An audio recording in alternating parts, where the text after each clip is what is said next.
Yeah, so we're now live, and that's on the YouTube British Astronomical.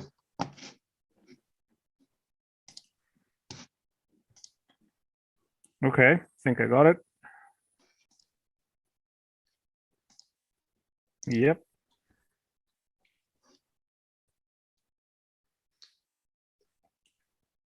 And already up to 5 watching on YouTube. Let's see if I can get a few more.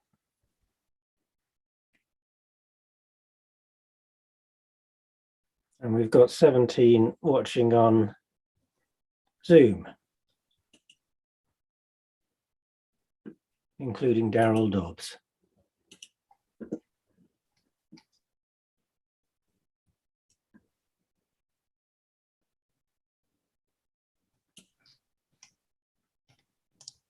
I'm just going to kick off the recording now, just as a backup.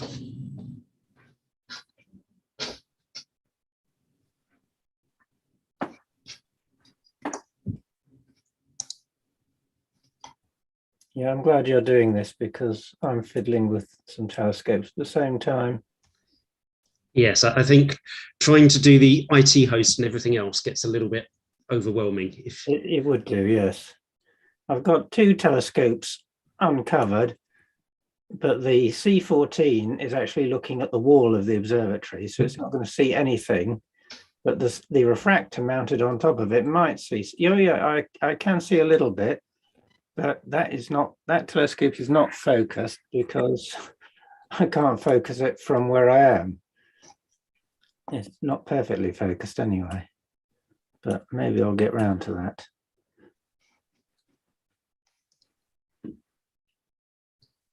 The seeing could have been better tonight.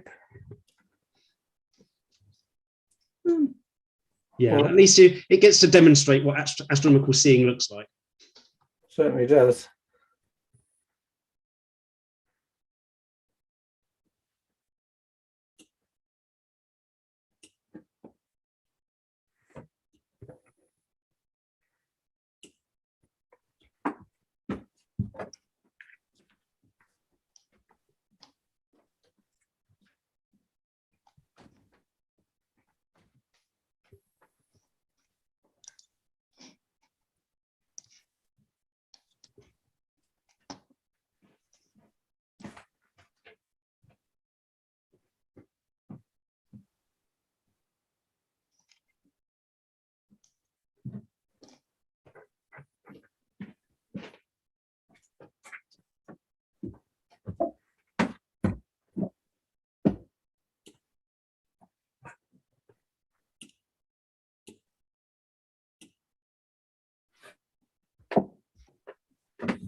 David? Yep. As we're at 7 o'clock, do you want me to give a little brief intro and then hand over to you and Agapios? Yeah, I've got a sharp image of the moon in here now as well. Oh, excellent. A little bit of cloud cover. That's good. Right. So, welcome to this month's BAA webinar. As usual, we're running the webinar on Zoom with a live stream to YouTube, and a recording will be available to watch on our YouTube channel shortly afterwards. You can ask questions by typing into the Q&A on Zoom, and also keep an eye on the chat and also the comments on YouTube. It's my pleasure to hand over to David Arditi, the director of the BA Equipment and Techniques section. We also have Agapios Elia from Cyprus with us tonight, who's showing his picture of his view of the moon. Thank you. Well, it's lovely for you to join us tonight. I am in my observatory in my back garden in Edgware, London, where it is fairly cloudy, but we have a little bit of clear sky. We have joining us also Agapios Elia, who is in Cyprus, and he has a telescope connected to a webcam, and he has clear sky where he is. And we have Martin Lewis also, who's able to join us, and there he is waving at me, as I expect it's cloudy where he is as well. But yeah, it certainly is. Yes, he may well have some be able to help us answering any questions that come in on planetary observing or planetary imaging, or indeed, well, we could attempt to answer questions on other areas of astronomy as well. We'll see what happens. But at the present stage, yes, I'll hand you over to Agapios. Oh, well, can you? Yeah, you should all be able to see his image already. And what he's showing us, the moon is about first quarter at the moment.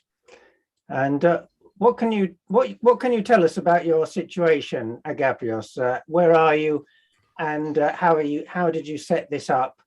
And what are you doing exactly? Well, I'm in Cyprus, first of all. I'm somewhere around the middle of the island.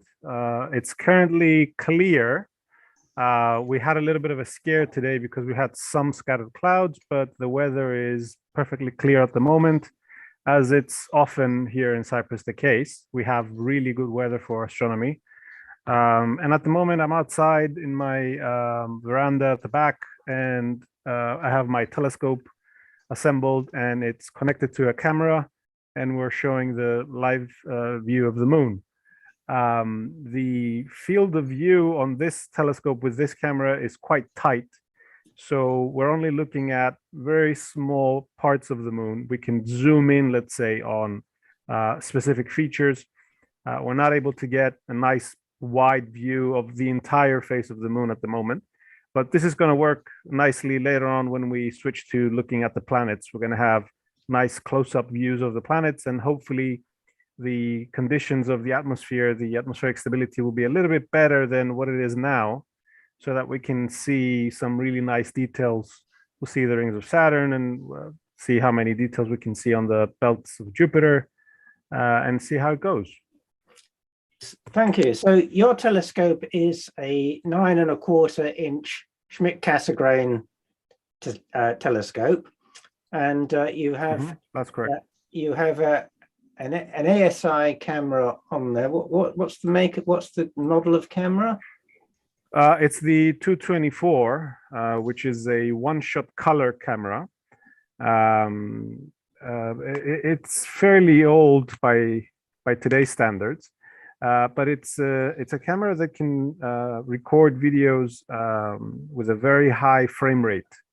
It can work at speeds of up to 300, maybe more frames per second, which is very, very welcome when we're doing this kind of imaging, because, as you know, we're looking for those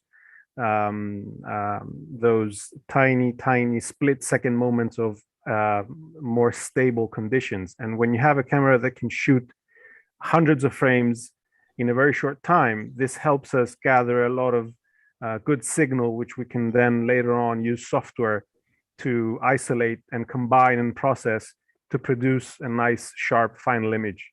Maybe we can try and take a short session and do some processing and show the results. Indeed. So what we're actually looking at on the screen is the capture software, which is called Fire Capture, which is very useful software. It's free. It's available for, I think it's available for Windows and other operating systems now, and it works with a wide variety of commonly used fast frame rate cameras. And you've got all kinds of controls on the left-hand side there. You can see places where the gain...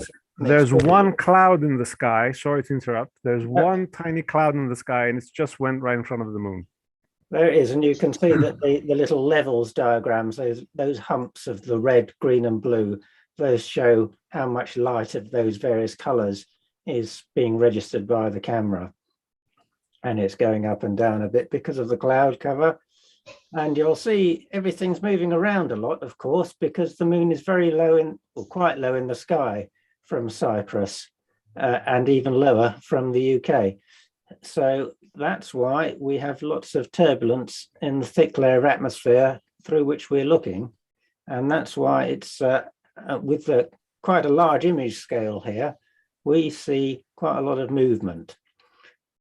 So perhaps we can move around the moon a bit and see what features we can see. And there you can see the little on-screen controls which are controlling the equatorial mount. Yes, that's correct. I have the option of controlling the mount from here. And another feature that's really, really handy with this software is that the software can guide the mount in keeping the planets in the center of the field of view. And this works really well, even if you don't have a perfect polar alignment. The software can compensate for that and save you a lot of headache. Right. We're getting really, really low in the sky, so the atmosphere will not be the best. So there is the terminator. And I can't particularly identify what part of the terminator we're looking at the moment.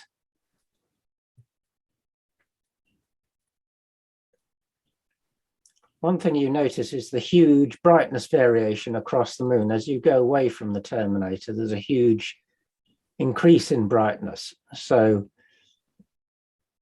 the gain and exposure very much have to be adjusted. Well, there's clouds and there appear to be clouds as well, complicating matters. But even if there weren't clouds moving around the moon, the gain and exposure have to be adjusted to accommodate quite a large range of brightnesses as you move around different parts of the lunar disk, and also going from the bright highland areas to the dark flat mare areas. Looks like we're going to lose the moon for a little bit of time. I could hop over to Jupiter. You could hop over to Jupiter.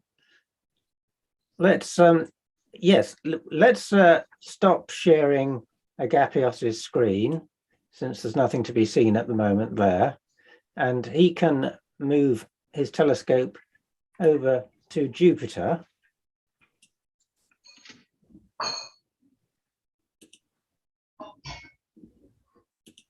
And I can tell you some other information. Yes, I'm just sharing this screen which says, well, we've got the first quarter today, and the next full moon will be the 20th, last quarter on October the 28th. Next full moon is November the 4th. Of course, we've just had the new moon that was closest to the equinox. So that was an occasion when star parties and observing dark sky observing weekends tended to take place in the UK.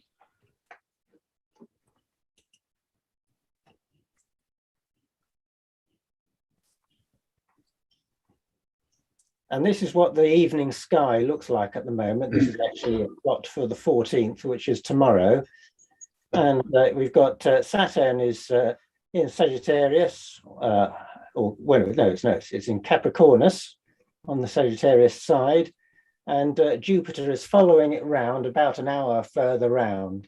So Saturn is currently transiting at 8 British summer time, and it's 19 degrees high, magnitude 0.5 plus 0.5, and then Jupiter is transiting, that figure on there is wrong, it should be about 9 BST, and Jupiter is transiting at 23 degrees high, much, much brighter, magnitude minus 2.7. And tomorrow, the 14th, the moon will be just between them and slightly lower, also in Capricornus. And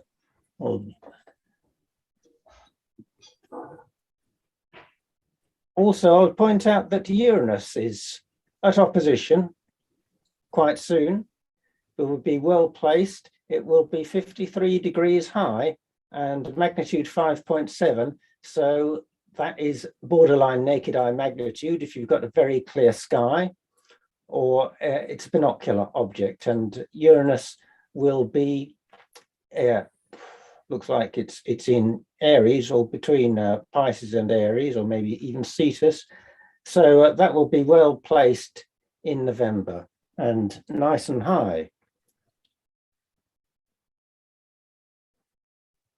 And there's a picture of Uranus, which was sent to me recently by a BAA member, Dennis Basinski, who lives in the far north of Scotland and observes from there. And he managed to capture this image at quite a long exposure. I think, what does it say? 10.3, this is a stack of 10 3-second exposures, and he's revealed several of the satellites, several of the moons of Uranus. He's got Ariel, Titania, Umbriel, and Oberon there, and they are, he's measured the magnitudes, they're around 13 to 14. And Uranus is very much overexposed in that picture in order to bring out those moons. Now I'll stop that screen share and actually do another one, because I can actually see the moon here from London now.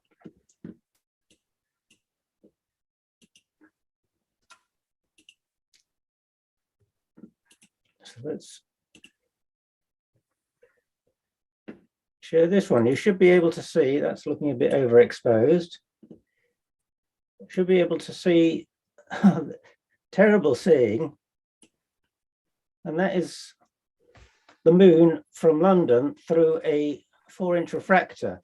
And you can see 3 craters there, chain of 3 craters, Theophilus, Cyrillus, and Caterina in the lower right of the image. Let's navigate around a bit.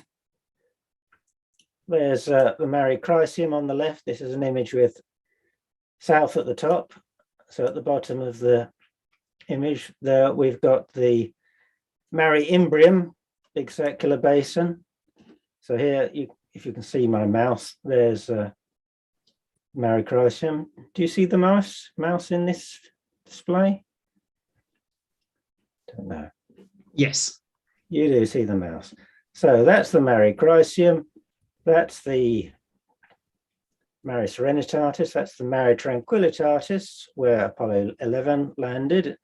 And this is the Mare Imbrium, almost perfectly circular sea, although it looks a bit foreshortened. No, I'm talking rubbish, isn't it? That's not the Mare Imbrium. This is the Mare Imbrium, which is half in shadow. Don't want to do that. That's the Mare Imbrium. So that must be the Mare Serenitatis, that circular one. This must be the Mare Tranquillitatis. And these are the Alpine mountains here on the northern edge, in other words, the lower edge of the Mare Imbrium. And there you can just about see the Alpine Valley, which is this cut through there. And these 2 craters, this is Aristotle and this is Eudoxus. And they are overlaying this fairly dark Mare area at one end of the Mare Frigoris. This is a color camera, again, quite similar to the one Agapios is using. This is a ZWO ASI 120 MCS camera, which the software also tells me the temperature of the camera, which is 23, which is remarkably high, isn't it? These cameras get quite warm. And here comes the clouds again. So the southern highland of the moon. There's the rocky southern highlands.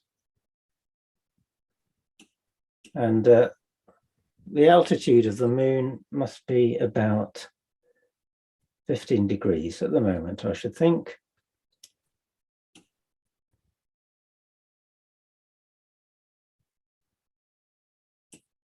I've never before broadcast the image from this telescope. This telescope is actually mounted on top of my main telescope. My main telescope is a Celestron 14-inch Schmidt-Cassegrain, and this 4-inch refractor, 100mm refractor, is mounted on top of it. At the moment, the moon is so low that the walls of the observatory are obstructing the view from the Celestron 14, but I can get the view from the refractor mounted on top of it. And obviously with a larger telescope, we wouldn't get much benefit tonight anyway with this low level of Earth detail because of the poor seeing. So David, have you got any filters or Barlow or atmospheric dispersion correctors No, in the chain now? there's absolutely nothing there. No, it's the camera is directly coupled with a 1 1/4 inch nose piece to that refractor, which is operating at f9, so it's 900mm focal length. Right, so you're imaging at prime focus then. Prime focus, so the field of view looks to be about half a degree. Quarter of a degree. Quarter of a degree, yeah, because the moon is half a degree across. Yeah. Right, how are you doing, Agapios? Well, I'm back on the moon. Right, I don't know if you guys want, I can share. let's, I'll stop sharing at my end. What happened to Jupiter then, Agapios? Well, there's this diagonal cloud, believe it or not, that's actually going above the moon. It's covering Saturn and Jupiter. They're coming in and out of the clouds, but I have the moon at the moment. Okay. Let's see. There we go. Okay. And do you have Barlow and filters in your optical imaging train? Yes, that's correct. I have a 2x Barlow lens. I have the atmospheric dispersion corrector, and I also have a filter wheel. Now we're looking through the infrared blocking filter, but there's also a selection of other filters we could use, near infrared. They tend to work much better in cutting through the turbulence of the atmosphere. I also use them for collimation purposes. And I also have a sort of a DIY ultraviolet filter for Venus that I use sometimes. Okay. Yeah. Even though this is a color camera, one can actually use filters with it and, extract some more information. Yes. Yes, I've used that same camera to image Uranus in the infrared with a 610 nanometer. Yes, I've done the same, and I filter. was yes, I've done the same, and I was amazed at the amount of detail that you could get even with such a tiny target. Yes. So this Yes, is because crater Posidonius, which is quite a big one.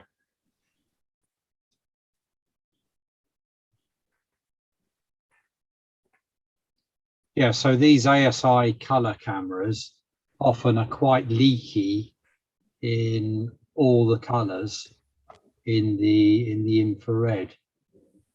And I believe this camera out around more than 800 nanometers is essentially a monochrome camera. So it's equally leaky in the red, the green and the blue out around 800 nanometers and higher. Not that the sensitivity is that high at those wavelengths, but it essentially becomes a monochrome camera at those wavelengths. I found it to be an excellent camera for one-shot color imaging, especially because where I live, the seeing is almost never consistent. What I mean by that is it's never fair. It's never just poor or just fair or just good. It's always going through all of those states. So the fact that I can do really high frame rates allows me to sort of cut through all of that and manage to put together decent images. Yes, I use the same camera. That's my primary color camera. I don't do mono RGB imaging anymore. I've done a lot of comparisons of mono RGB imaging and one-shot color imaging. And as long as you use an atmospheric dispersion corrector, I really find little difference in the outcome between those two methods, but the one-shot color method is so much quicker and so much less trouble. And once I completely agree with you. And once you've got one color, you've got all the colors. Whereas with mono RGB, I was often finding I had two good colors, and the third color, you know, was very much a compromise. Yes, I completely agree. Yeah. And I found that the atmospheric dispersion corrector is so much more beneficial than anything else one can use. That I don't know. I think everybody who's seriously into planetary observing and imaging should have one and should learn how to use it, and should really take the time to, you know, configure it properly and reap the benefits of it. It's Yes, I think it's an indispensable accessory. Yeah. On that subject, the BAA journal just dropped on my doormat today, and there is the first part of an excellent article by Martin on this very subject. Yes, and I have to say, Martin's analysis of the atmospheric dispersion corrector has been such an amazing resource for me when I was just starting out with using an atmospheric dispersion corrector. So thank you very much for that. Oh, good. I'm glad you found it useful. Oh, yes. So with fire capture is a continually evolving and improving program, and I've been working a bit with Torsten Edelman, who's the author of Fire Capture recently, and he's introduced a new ADC tuning tool which uses an edge tinge method. So it boosts the brightness of the object and it boosts the color saturation. And you're looking for the color separation tinging at the edge of the planet. So on one side you'll see blue and on the other side you'll see red. Should we do a live demo of that? I can go onto Jupiter and we can probably try. I'm not sure do you have it on there? Do you have the latest? I have the 2.705. Yeah, I think you need the special fire capture jar file that okay. He sent. Well, we can show the existing. We can show the existing tool. It's probably best to show that when we get to Jupiter. Oh, okay. So I'm going to stay on the moon then. Yeah. And we have a question in from Zad on the YouTube, and he's asking, what do you mean by a leaky camera?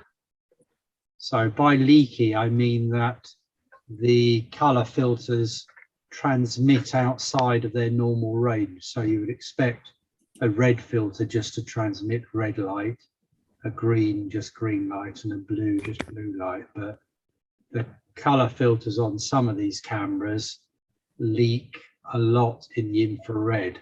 So even the blue filter leaks a lot in the infrared. So that's what I mean by that. Thanks, Martin. It was a very useful explanation. Yes, so I'll just encourage anybody to, people to come in with questions. Any viewers can type their questions in the chat in Zoom, or yeah, that's the best method. The Q&A, actually, it's not the chat, it's the Q&A. Yeah, so type questions in the Q&A in Zoom. And I'll try and keep my eyes out for on both Zoom and YouTube in case anyone comments on either. Okay. So with fire capture as well, something that's worth mentioning is it's so feature rich. It's got so many little niceties in there that it can be completely overwhelming to people starting out with fire capture because there's so many settings and buttons and things, and it doesn't really have. There are a few tutorials that Torsten's done, but it doesn't really have a comprehensive manual for how to use it. So I've been working with Torsten to produce an explainer. So on my website, skyinspector.co.uk, I've got a page there which is called the Fire Capture Explainer. So I've taken lots of the features that you see on Agapios's front screen there and explained how that particular feature works and how to get the best out of it. So it's something I've just started in the last couple of months. There's quite a few features on there, and I've got plans to, extend that to cover most of the popular features in fire capture, because there are a lot of questions that come up about fire capture on the Fire Capture IO Groups forum, and now we can just direct people to that explainer, and it gives them all the background. Otherwise, you're just constantly repeating yourself to people about, explaining how features work. If I can quickly just jump in here. I don't know if you remember back in the day when the webcam revolution happened in planetary astronomy. We used to have a very simplistic webcam control software and another software for previewing the live feed. Of course, back then, typical webcam of the day would be the Philips 2U cam or the Vesta, and they could do about 10 frames per second, and they had a tiny sensor. So the features on these software were really, really simple. All you had to worry about was the gain, the exposure, that's about it. Nothing much more to do.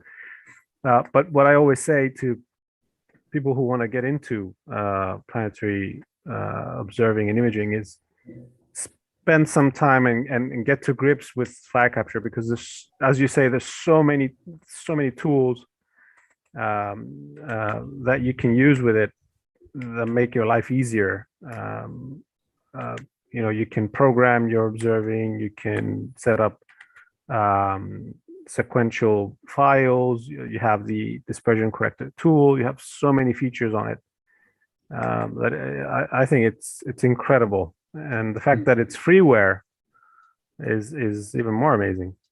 I have a question from Daryl Dobbs, who's interested to know if there's any plans for an Apple compatible version of fire capture.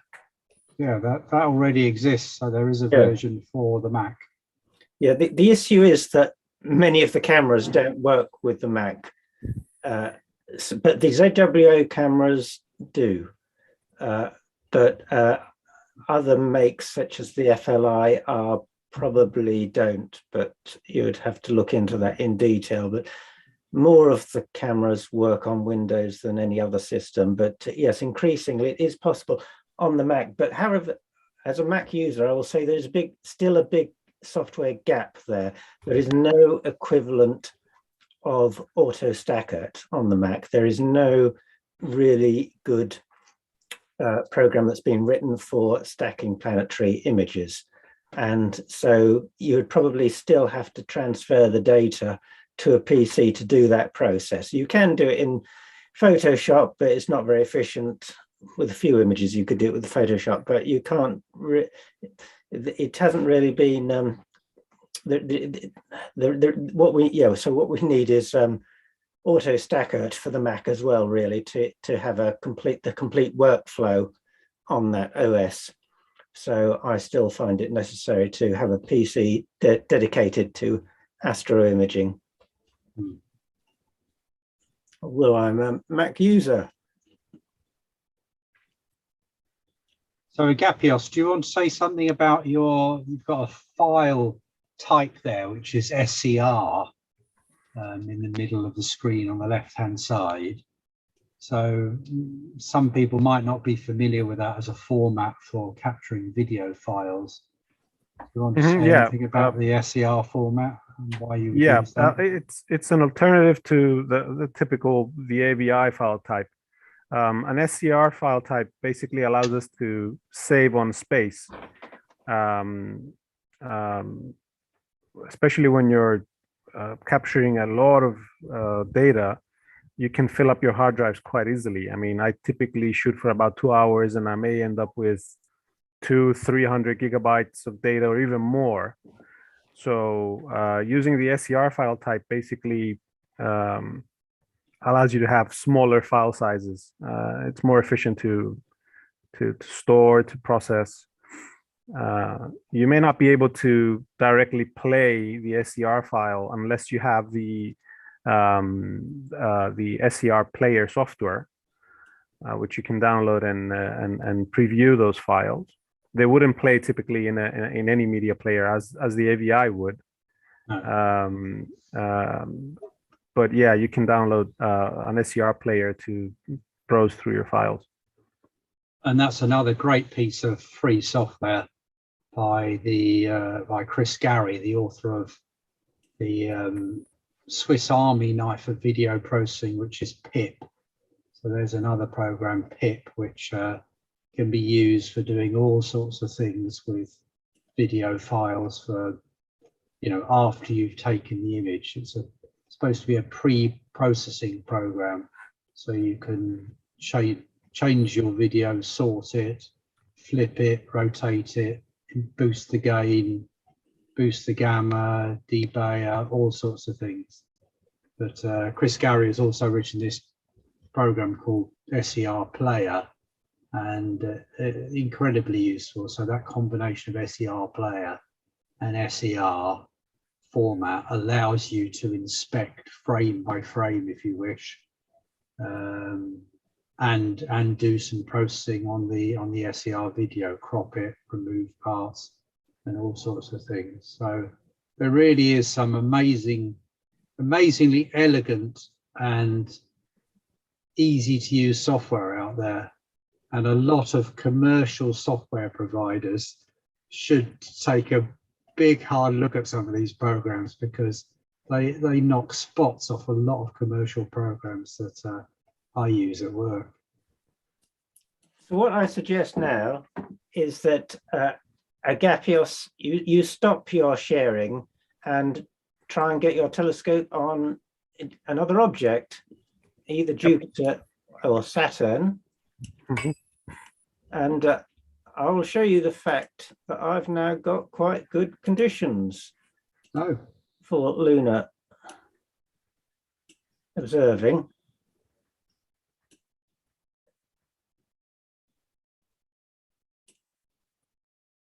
That's what the moon looks like through the 4-inch refractor now. Well, that's improved a lot.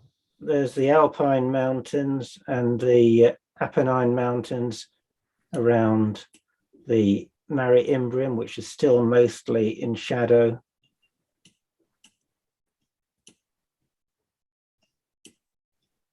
Bit of a dirty chip. I can see some spots on the detector. Those are quite difficult to get off without introducing more spots onto the detector.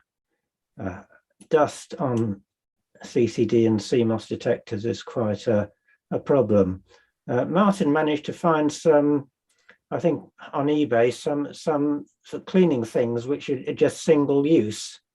Yes, so they're wands for cleaning digital SLR chips. So those combined with dust aid solution. So I put two drops of dust aid solution on one of these pre-packaged wands, and you just do one wipe, turn it over, wipe on the other side. You then throw that away. You don't use it again. And that way, every time I've done that, it's completely cleaned the chip. Whereas any sort of cloth or swab or anything else, just, as you say, you're just chasing dirt around and creating more than you're removing. So those single-use ones designed for the large sensors on, you can get various sizes, are very, very good indeed. I have Saturn. You have Saturn. Right. Well, that's something new. So let's do that then. I will. And while you switch over, we have on YouTube, we had a request from Comet Watch for the links for SCR.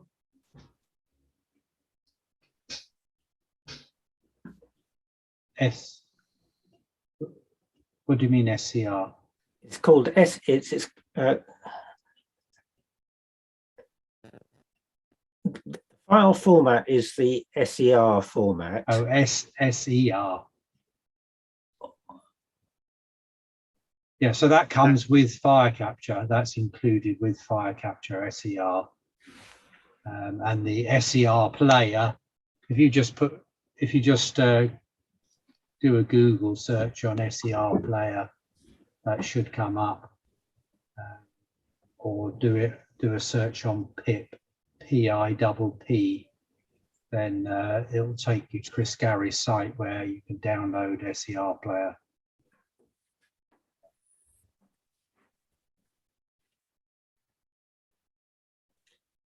Thank you, Martin.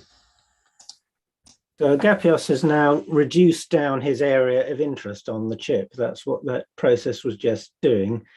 So he's just homed in on Saturn, because if you're taking an image, you don't need to take the image of the whole area of the chip. If you've just got a small planet there, you want to save data and save storage by just boxing the planet in a reasonably small box. And those dots, those red dots, are attempting to track Saturn and adjust the mount. It is no, it's not adjusting. What's it doing? There's two things. There's two things that are happening now at the same time. Yeah. So we have the auto guiding, which you can see here, which is basically the software is nudging the mount, trying to keep the planet in the center. And we also have the auto align, which is essentially taking the frames of the preview and aligning them on the screen so that you get a still planet on your screen. And this helps tremendously with focusing. Let me see if I can just do a live demo of what I mean. Let me just bring Saturn back up. So now I don't have either of those two features enabled. And if I touch my telescope trying to focus, guess what? Everything is shifting around as you would expect. So what I can do is turn on auto align. So now all the frames coming in are aligned together. So when I touch my focuser, the planet is still, and this helps a lot with focusing. There we go. I think, yeah, that's about right. So you're focusing by hand?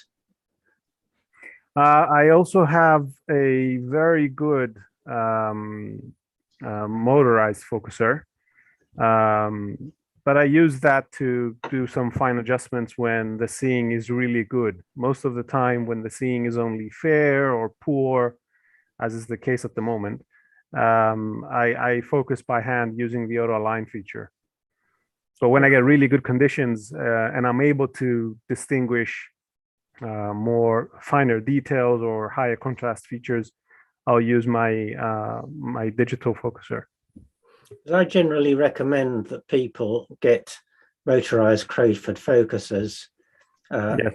particularly with SCTs, because focusing the SCT with the knob that pushes the mirror in and out on most SCTs produces some image shift, which can be quite annoying and can even knock the planet out of the area that you can see on the chip entirely. But at the point where you reverse the direction of the focus, you go from in to out or out to in. So the motorized Crayford focusers I found very helpful, but you do have to have the focus approximately set with an SCT to begin with the mirror focusing mechanism, because the Crayford types, at least the one that I use, it only has a small range. And so if you completely change the optical configuration, like you put a Barlow lens in or a filter wheel in, then you'll be out of the range of the motorized focuser. So you'll have to adjust with the knob that moves the primary mirror again. There's also another kind of motorized focuser you can get that JMI made or used to make, which actually moves the knob at the back of the mirror, but that again suffers from the same problem, that you get a lot of image shift when you use it. So in this image, we can see the some representation of the dispersion down there to the right of the histogram. So that is the tool that is supposed to allow us to judge whether the dispersion correction is correct or not. That little pair of circles which intersects, and there's a blue edge and a red edge. Yeah, Yes, I can can't- try and set my corrector now. Let me Yes. let me walk you through what I normally do, and since we have Martin with us, maybe Martin can provide some insight as well. So what I like Yeah. to do is center the planet. I use the reticle here. Yeah. You get the planet in the center first of all. So let's just get it as close to the center as we can. Okay, and then we have debayer enabled, and then I'm going to turn on the ADC adjustment tool, and I'm going to push up the gain so that I get a better view of the dispersion. So as you can see, the two circles are not overlapping, and I'm going to move over to the actual atmospheric dispersion corrector to try and set the knobs. I don't know, while I do that, I don't know if Martin, if you want to go through the basic idea behind the use of the dispersion corrector. Yeah, sure. So the atmosphere, our atmosphere, if light enters it at an angle, it acts like a huge prism. So it will tend to lift the light up in the sky, and the amount it's lifted depends on the wavelength of the light. So blue is lifted more than green, and green is lifted more than red. So you end up with, if you were, say, imaging a star at low altitude, instead of a single point of white light, you would see a spectrum, a mini rainbow stretched vertically.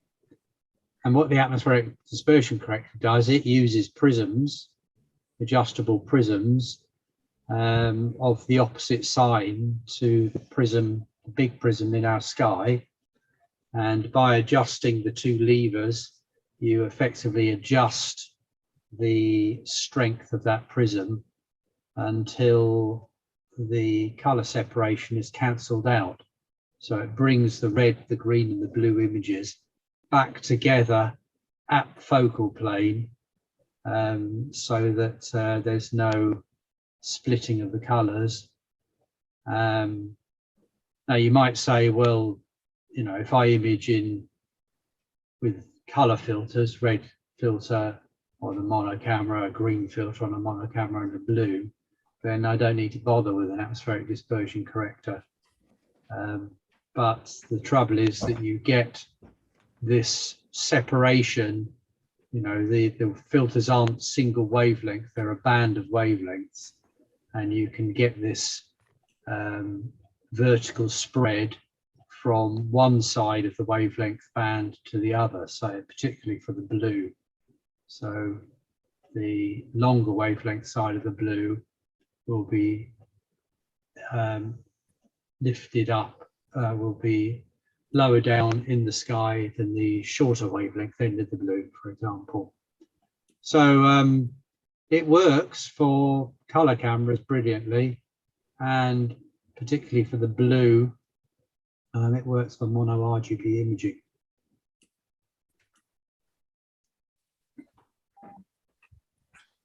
So you've used the edge tinge method Yeah, and you had a color tinge of red at the bottom and blue at the top. And by correcting the ADC, moving the levers apart from the null point, you've managed to correct that out.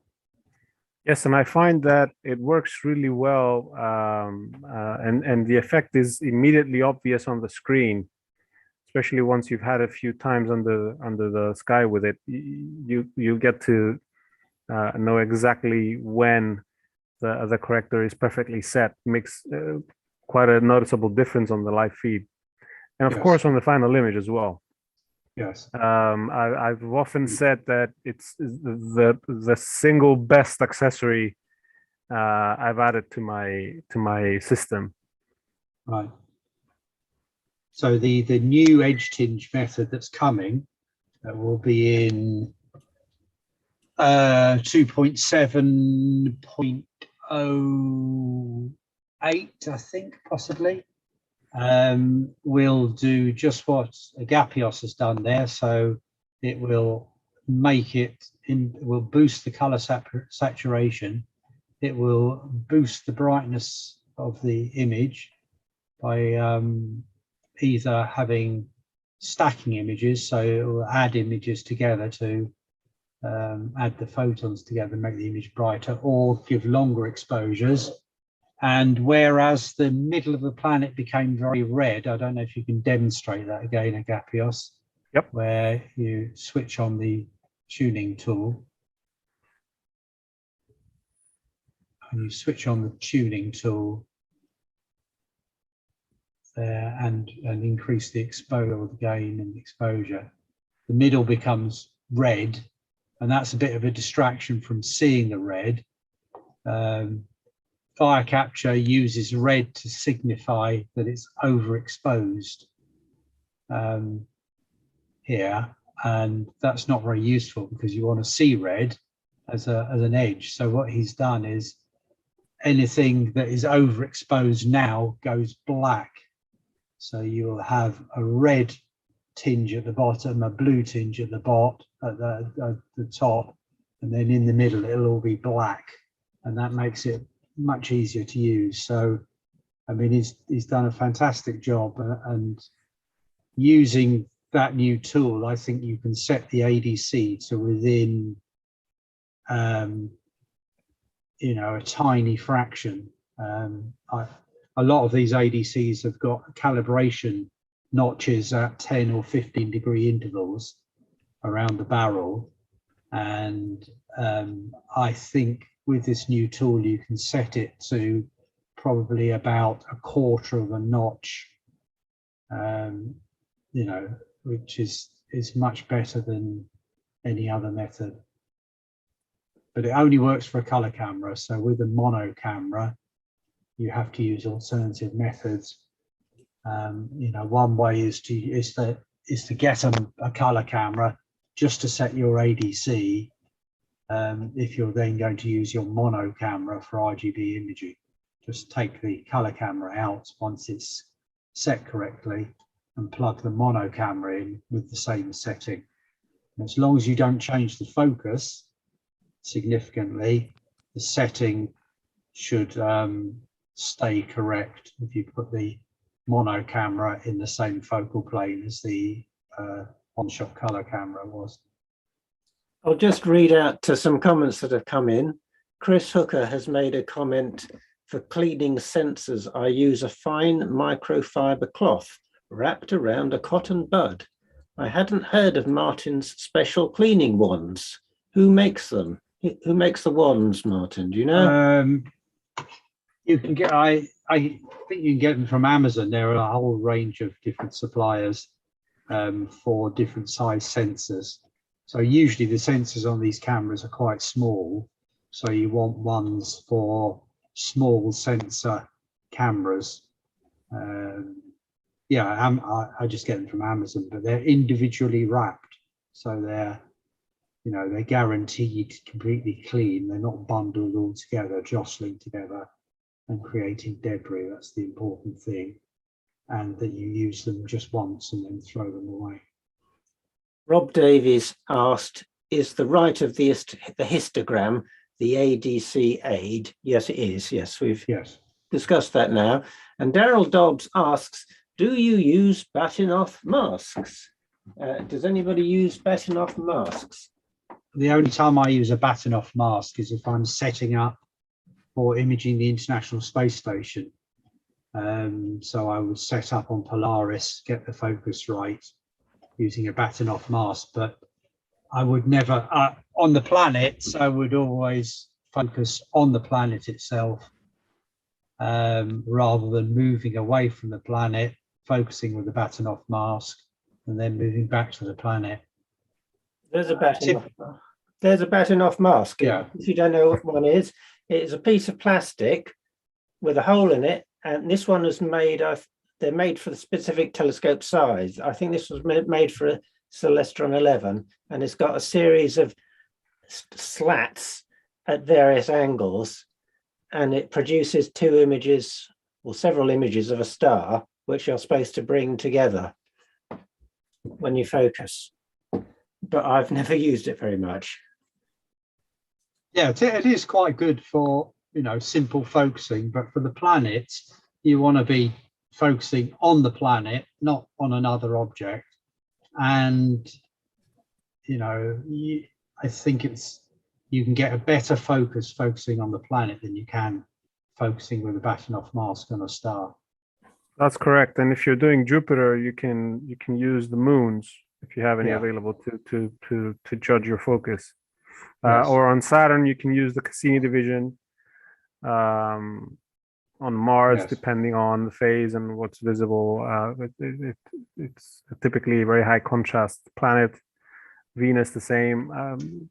I agree with you. I've never had to use a Batinoff mask for planetary imaging. I rarely use one with my other telescope for DSLR, deep space astrophotography. Right. But not for the planets.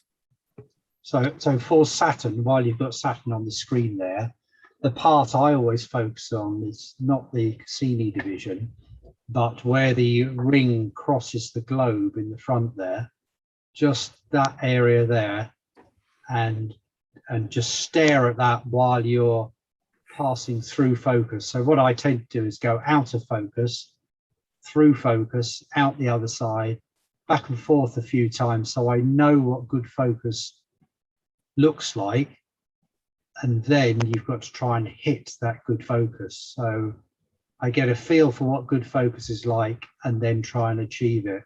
But quite often I will refocus, you know, maybe run 1, 2, 3 videos, and then I'll have a go again and refocus again and do 1, 2, 3 videos and then refocus again. So I'm constantly refocusing.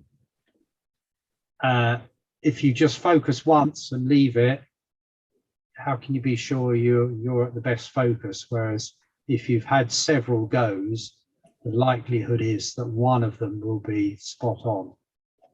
I completely agree.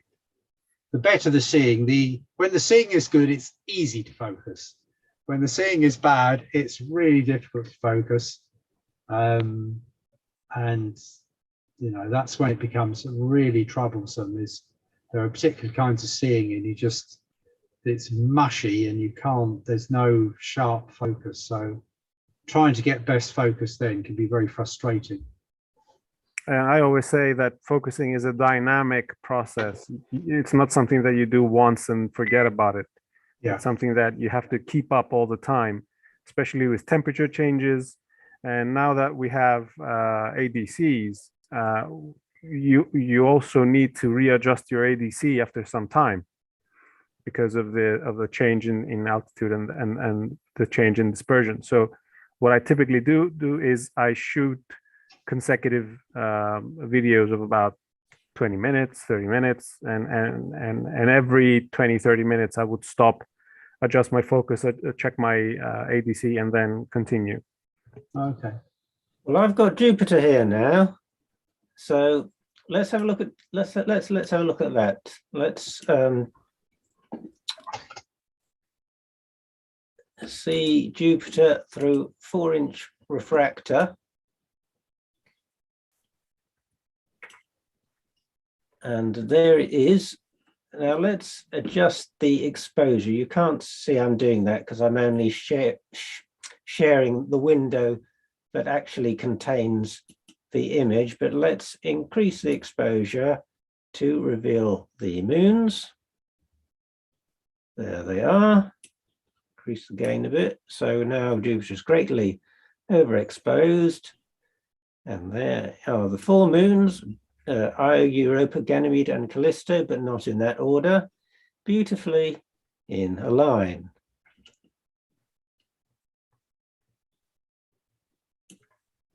Let's reduce the exposure down now to make it. So how would you rate the seeing, David? Average, or maybe below average for the altitude. Okay, yeah. Let's draw a box round Jupiter. That's tiny now, isn't it? Let's blow it up. Let's blow up this tiny thing. Well, you just see it. It's just pixelated now, but you can see the orange color to the north equatorial belt. You can also see the dispersion. You can see the red tinge to the south and the blue tinge to the north. You can see that the south equatorial belt is thinner than the north equatorial belt, but there's no sign of the great red spot at the moment. And that's about all you can make out with this telescope. But let's try something else. Now, if I close that window, I don't think there's any, so I've closed that window, so the screen sharing has stopped. I don't know any way within fire capture of moving from one camera to another, because I've actually got 2 cameras connected to the same USB 3 port here. And if I open fire capture again with the shortcut that goes to the point gray camera, or the FLIR camera, that should give me a different image. Yes, now I can see Jupiter through Celestron 14, and I can now attempt to share that with you.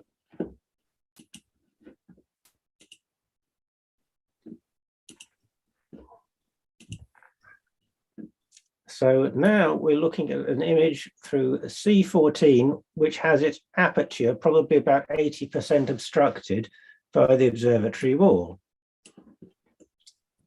And this is a monochrome camera. Oh, I've lost it again.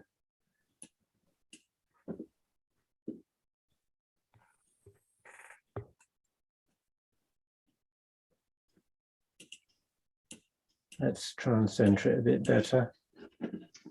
And just before you do that, we've got a couple more questions in.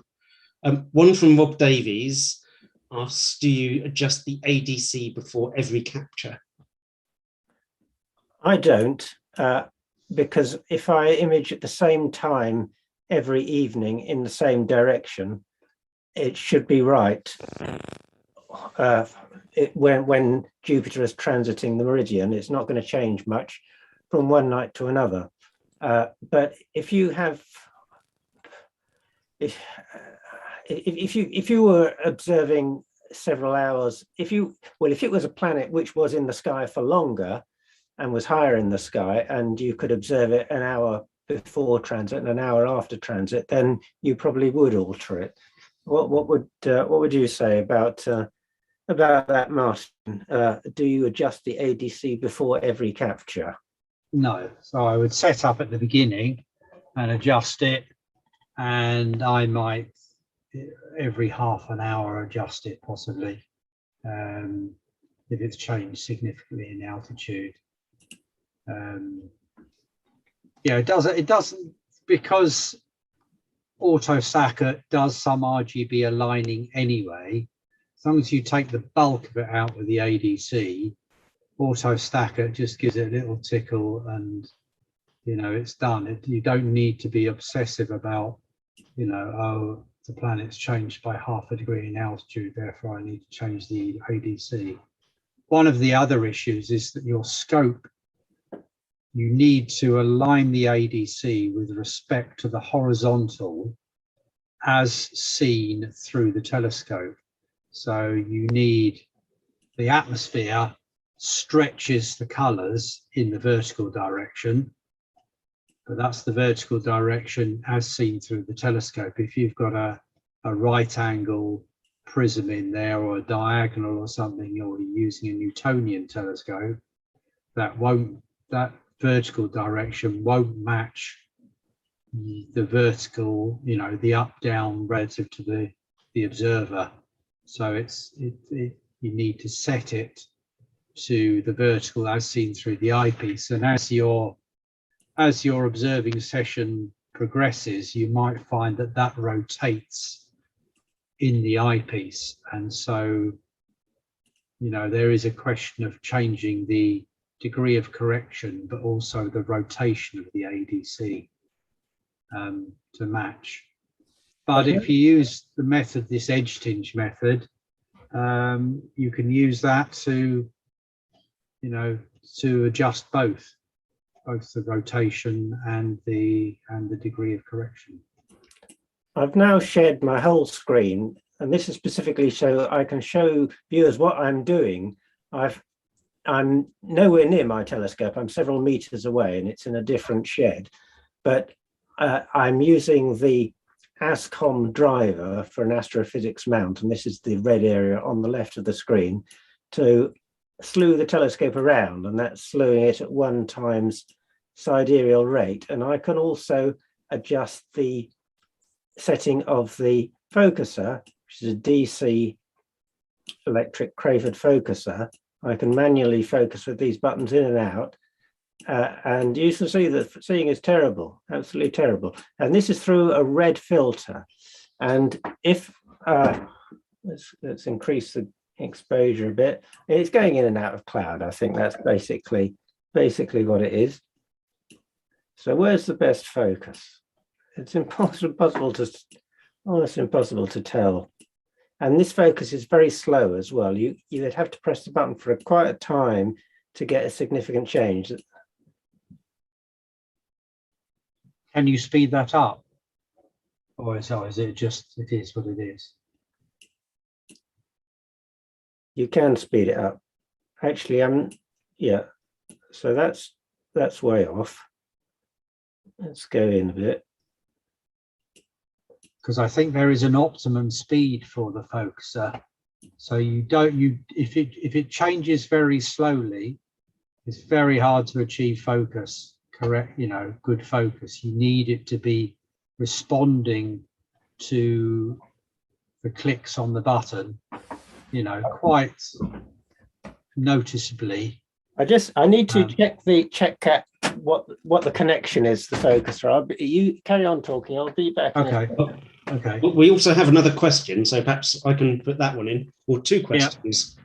So we've got James Dawson asking from YouTube, which is, does anyone make an electronically adjustable ADC? No, I've never seen an electronic. If there is anyone, I want one. I think possibly some of the big observatories might have them, but wouldn't be something you could easily get hold of. No, but there's the Piero Astro ADC, which has 1 rotation knob. So normally these ADCs have 2 levers, and each lever controls one of the 2 prisms. So you've got to move both levers apart.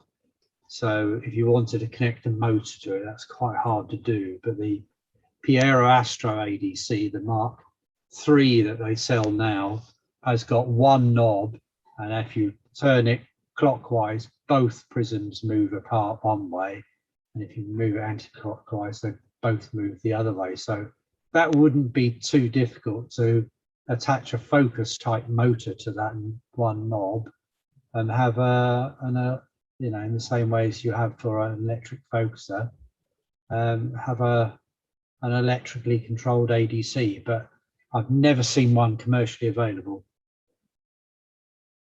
Thank you. And also a question from Peter Wardley asking, does anyone use active optics? I've not heard of any amateurs using active optics. I mean, obviously they do in professional setups, but I mean, hugely expensive. There are ones you can buy, but they're a little bit different to what professionals use. And what it is, these ones, I think Silent Express do some, and I think SBIG may have done some. And what they tend to do is correct for small mount kind of corrections where your tracking isn't quite perfect, rather than what the professional ones do, which is to actually correct for the atmospheric fluctuations. Yes, I think they do a lateral shift, don't they? They're adaptive optics rather than active optics. Yeah. Okay, I've fixed the focus situation. Yes, there are two speeds in this software, so it needs to be on the fast speed. But having said I've fixed it, it's still, whatever focus position it is, it still looks really bad. But you can see one of the moons in there as well. That's through a red filter.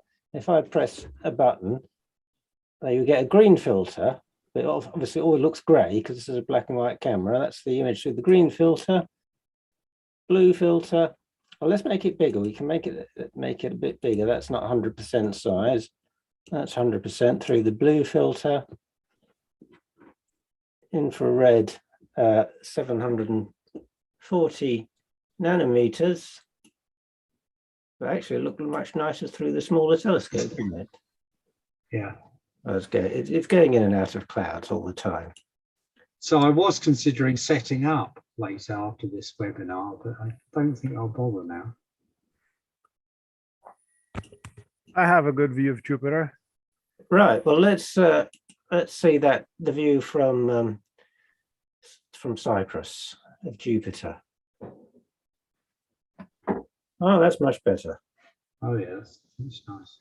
You see this lovely orange coloration in the southern part of the equatorial zone, almost merging in with the color of the south equatorial belt there. North equatorial belt much thinner and browner. No spots apparent at the moment at this level of resolution, but it looks well. Seeing is not the best at the moment. No, it seems bad everywhere, doesn't it? But the correction for the dispersion looks very good here. There's no fringing that I can see.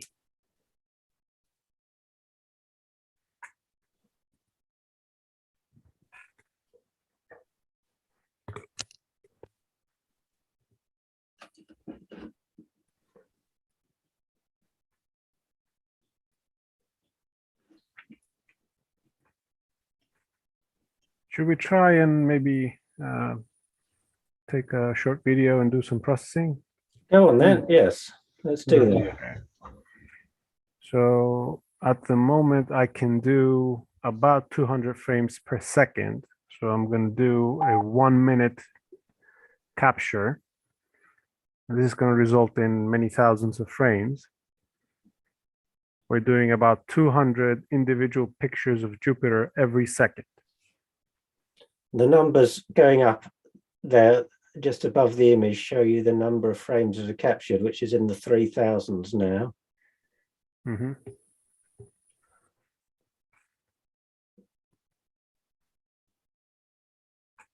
So as we wait for that to complete, I have a theory, let's say, with these cameras, when you're previewing with fire capture, you can preview at their maximum possible capture rate. So fire capture can preview almost at the same speed that you're going to capture later on. So you could be looking at 100 frames per second, 150 frames per second on your preview. I don't know how well our brain can detect individual frames at that speed. So I would argue that you may even have better conditions that where you can tell by looking at the live feed.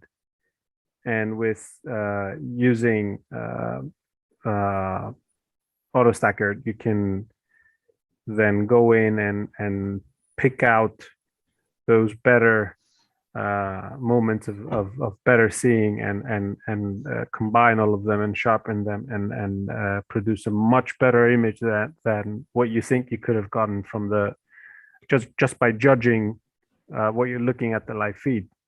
Mm-hmm. So yeah, we completed.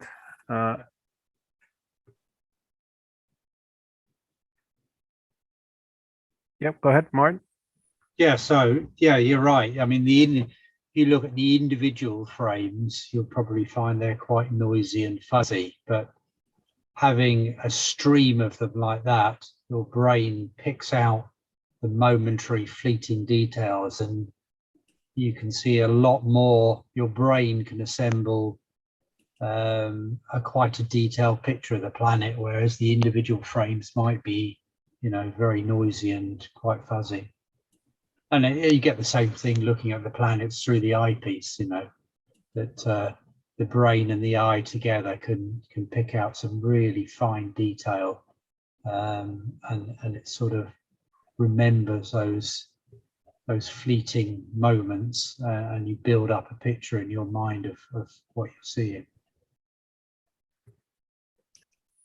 So I have AutoStacker pulled up now, and we can see that 1 minute capture resulted in almost 12,000 frames. So what I'm doing now is I'm going through some of those frames one by one to see if I can find a sharp one. Let's try this one. And I'm just gonna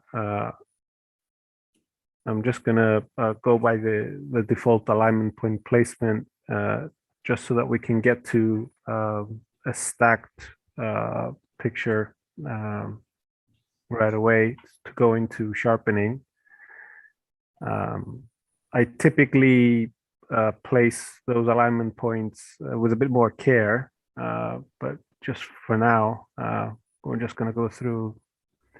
When you say you place them with care, what do you do? What's your principle? I try to size them up in a way to correspond with the resolution that I can see from the night. If I have really good seeing, I may use smaller alignment points than what I've used now, and I like to place them in spots where there's obvious high contrast differences. For example, on Jupiter, you would place them on all along the equatorial belts, around the Great Red Spot, maybe place a few on the north and south poles. Okay, so this is completed. So you would place alignment points before you hit analyze?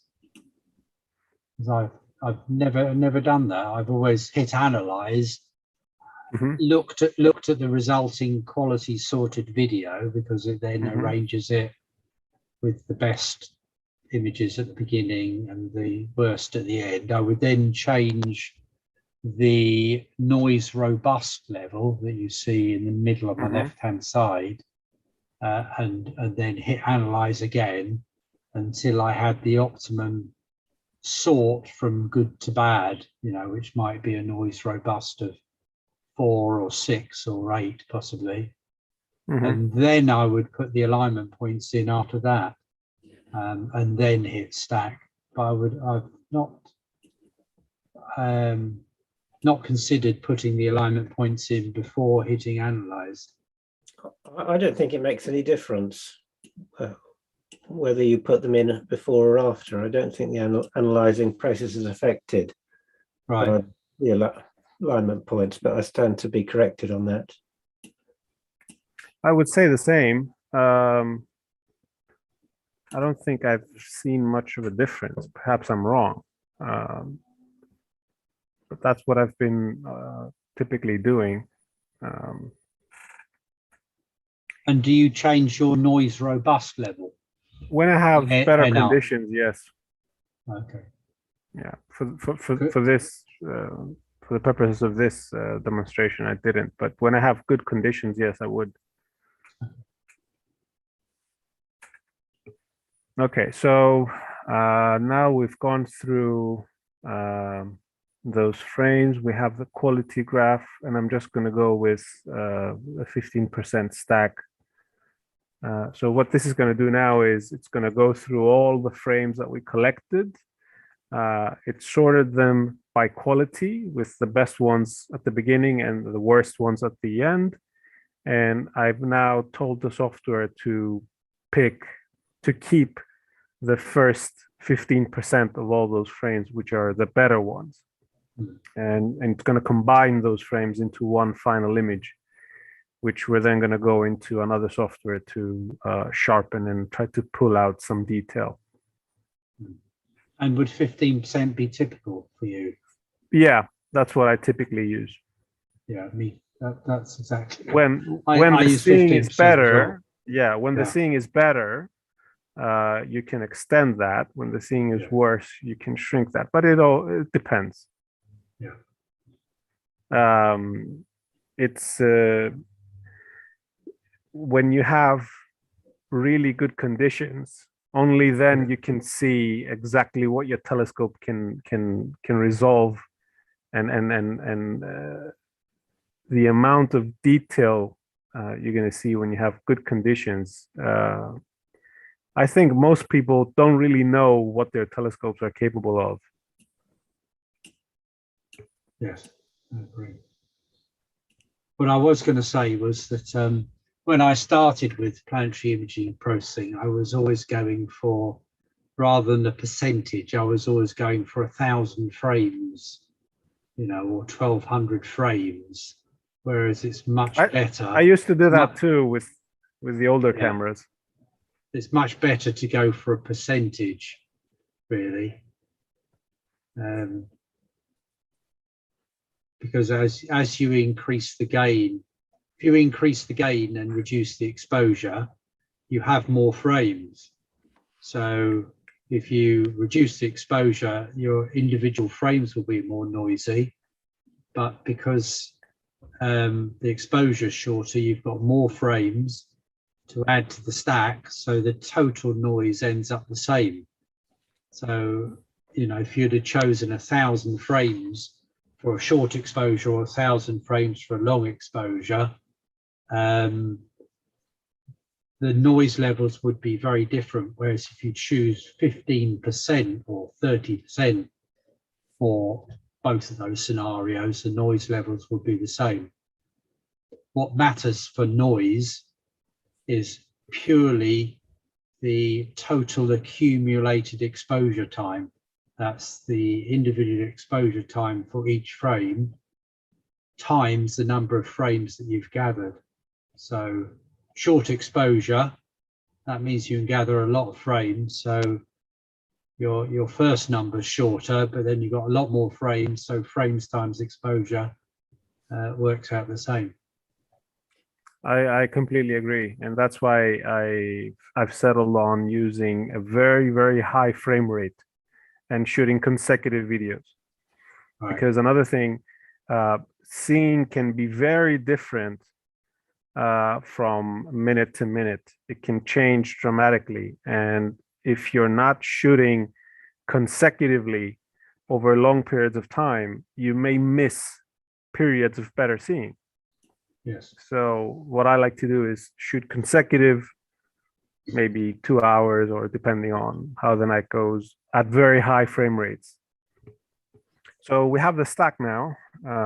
It's loaded into Registacks, and I'm just gonna go ahead and sharpen a little bit just to see what we can see.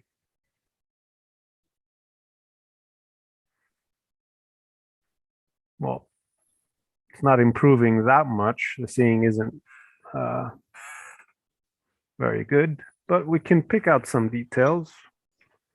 The settings here are similar to what I would use. You've got the dyadic sequence, and you've got it's set to Gaussian wavelet filter, and the initial layer is at 1. And you're using the sliders at the higher end of the scale. And in other words, those amplify contrast on small scales, and the ones at the lower end of the scale amplify contrast on the bigger scales. So you have to experiment with your own system. It depends on the image scale, which of these is appropriate. But generally, yeah, with a decent image scale and a medium-sized telescope like this, you'd probably be using the second or the first or the third wavelet filters. And you can see some hints of spots there in the northern hemisphere, some hints of white spots, and yes, some hints some of over here as well. some hints of brown barges in the south equatorial or south temperate zone. And I would argue that when it comes to wavelets, you have to experiment every time because the seeing can be very different, conditions can be very different. So I don't like to duplicate my my wavelet settings between sessions. I always like to try them out every time, see just how good the night was, and not just go for a template, let's say, of wavelets. Oh, I'm lazy, so I tend to do more or less the same thing every time. But I see you're doing what most images do now. You're using AutoStacker to do the stacking, and you're just importing that stacked image, which will be, I suppose, a FITS in the end, or a TIFF, and you're importing that into Registax, not doing any stacking in Registax, but just sharpening up the image using the wavelet sliders in Registax. Yes, that's right. And do you do anything else in Registax, or do you then export it to another program? For Registax, I typically only do some sharpening, maybe a little bit of stretching, and then I would load this into Photoshop to deal with color corrections, levels, and maybe just some additional sharpening. But another thing we haven't talked about is we can also use the WinJUPOS software to combine multiple exposures. So in this case, we have one exposure here, one capture. But if you're shooting consecutive, you're going to end up with a lot of captures, which you can combine, stack the stacks in a sense, in WinJUPOS to produce an even smoother image with much less noise. And you can push that a bit further when it comes to sharpening as well. So yes, WinJUPOS is another software that we can use. Yes, that's quite a big subject. I'm not sure we've got time to go into all that today. Well, what do you think, Andrew? Andrew's just busy. How long do you think this webinar should go on for? I think we can go on for maybe 15, 20 minutes. The number of people who've been watching has fallen a little since at our peak. We were kind of over 50 across Zoom and YouTube, and we're now close to 40. So yeah, I said give it another 20 minutes if people are willing. We do have another question which came in during that as well, which was from James Dawson, asking what effective focal length is being used in Cyprus. What's the effective focal length? I'm roughly 5,000 at the moment with this telescope. This is 5 meters focal length. Yes. So the native focal length of the telescope is 2,350. I'm using ×2 Barlow lens, which isn't actually ×2. It's a little bit more than that. And this produces about 5,000 millimeters focal length in this telescope. Yes, it can be difficult to know exactly what the focal length is, because if you put the Barlow lens on one side of a filter wheel, for example, if you're using a black and white camera, and the filter, so the filter wheel is between the Barlow lens and the camera, the Barlow will probably have a bigger effect than its nominal effect. So you actually have to measure the size of the planet and compare it with the theoretical size of the planet, and then you could calculate the exact focal length if you wanted to, but it's not an easy thing to determine sometimes. Yes, and I'm also using the atmospheric dispersion corrector between the Barlow lens and the camera. And because the Barlow lens is fairly old, this one is a Celestron Ultima. It's not a telecentric Barlow lens. So when you increase the distance between the Barlow lens and the sensor, you're gaining a lot of focal length. So what I had to do, because I didn't want to replace my Barlow, what I had to do was I had to dismantle the Barlow lens, keep the element, and modify the receptors on the atmospheric dispersion corrector to receive the element in the front end, so that I wasn't gaining too much of that focal length. Yeah. So I'm a bit higher than what I would ideally like to be with this telescope. But yeah, it works really well. So you're at f21, I calculate, your scope, just over f21. Yeah, a bit more than that, I think. Yeah. So there's with this camera, I should have been a bit less, about f18, f19 with this camera, but yeah. There's a sort of rule of thumb, if you want to calculate what f ratio you should be, where if you take the pixel size of the camera in microns, so for this camera it would be 3.75 microns,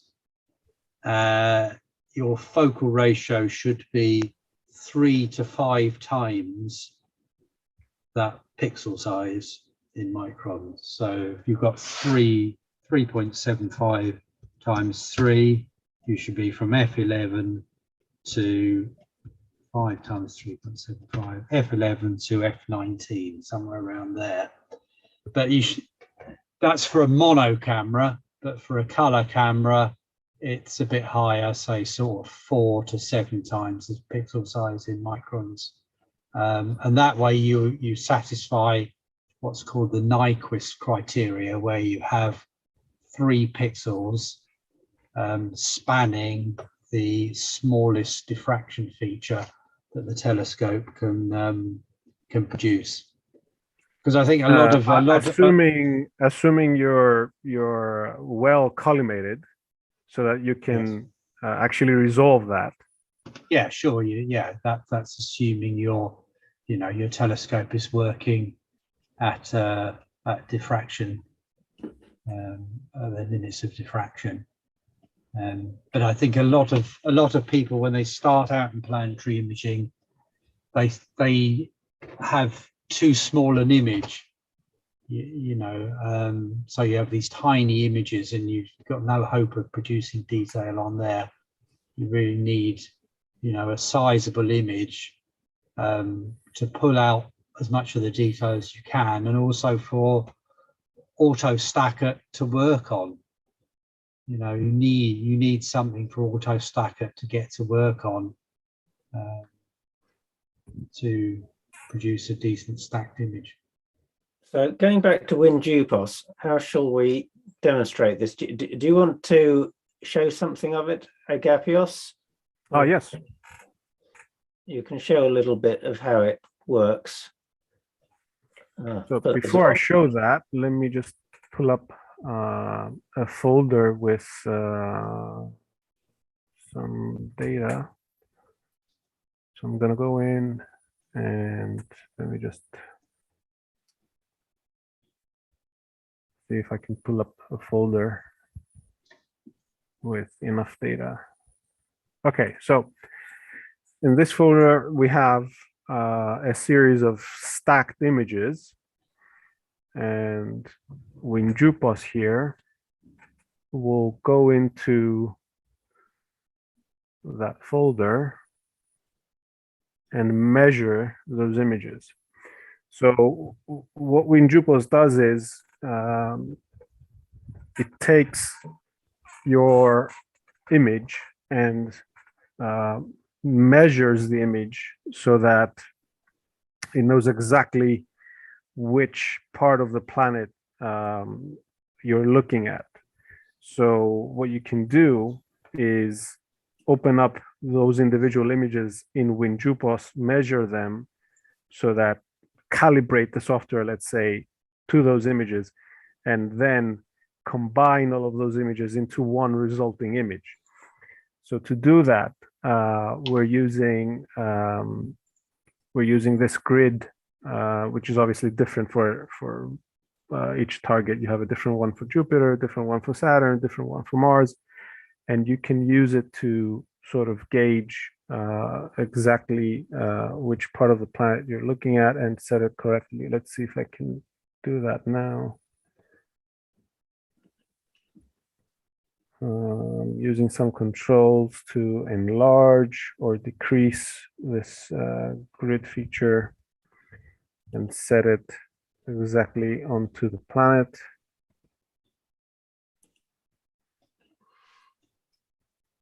One thing to comment is that, again, WinJUPOS is free software. It was developed by Grisha Hahn, and it's very much a BAA connected project. The WinJUPOS team has had a long collaboration with the BAA Jupiter section, particularly, and the software was originally developed to measure latitudes and longitudes on single images, and it replaced the older method which we used in the days of visual observing. We used to time when a feature like a spot went across the central meridian of the planet, and then we would look up in a table, such as in the BAA handbook, what longitude that corresponded to. So you would get longitudes by timing a transit across the central meridian. But WinJUPOS was essentially developed to replace that process by a method of measuring the images so that you could take any spot and just click on the spot and instantly get the latitude and longitude. So obviously the program has to know the date and time exactly and the location of the observer, and it has the established rotation rates of the various areas of Jupiter and the other planets built into it. So in more recent times, WinJUPOS has been extended so that the files that are generated from measuring the image can be combined together, and you can combine together the measurements from different times, and it will then, as Agapios will show you, it will reconstruct an image from several images taken at different times and construct it into one image, effectively undoing the rotation of the planet between the times at which the images were taken. If that is clear and makes sense. Anyway, when you see it, it may become more apparent. Yeah, so here are the individual images that are measured and loaded into WinJUPOS, and all of these will essentially be combined into one image, which would be showing up any minute now. So the key to it is that it doesn't combine images directly, it combines the measurement files. So each image has to be measured first of all. Each image has to be fitted to the grid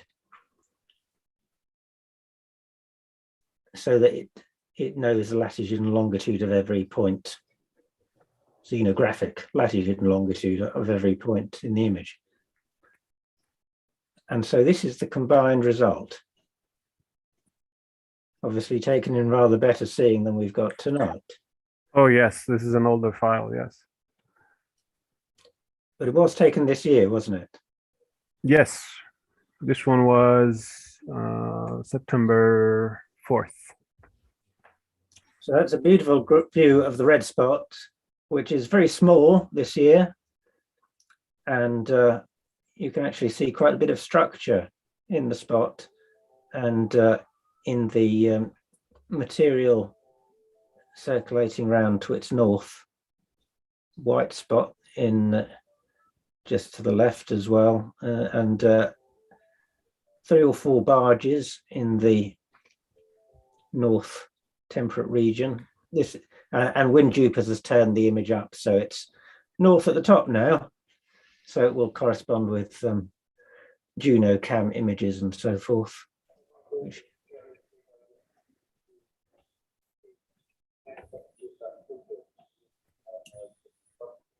Great image.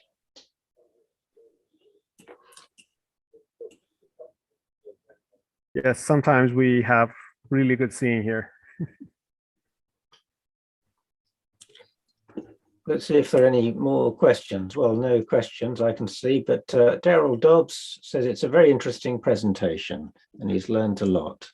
So that's good.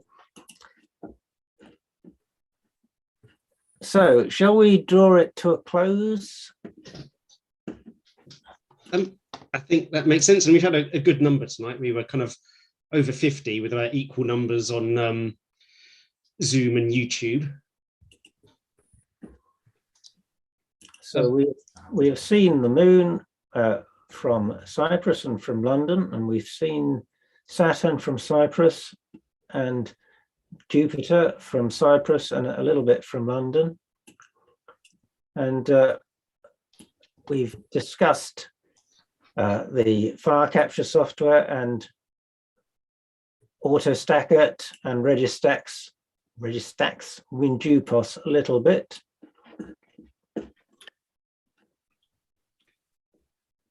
And I'll just give a little plug for upcoming events. So on Saturday, the 16th of October, between 10 a.m. and 5 p.m., there's the Radio Astronomy Section's one-day conference.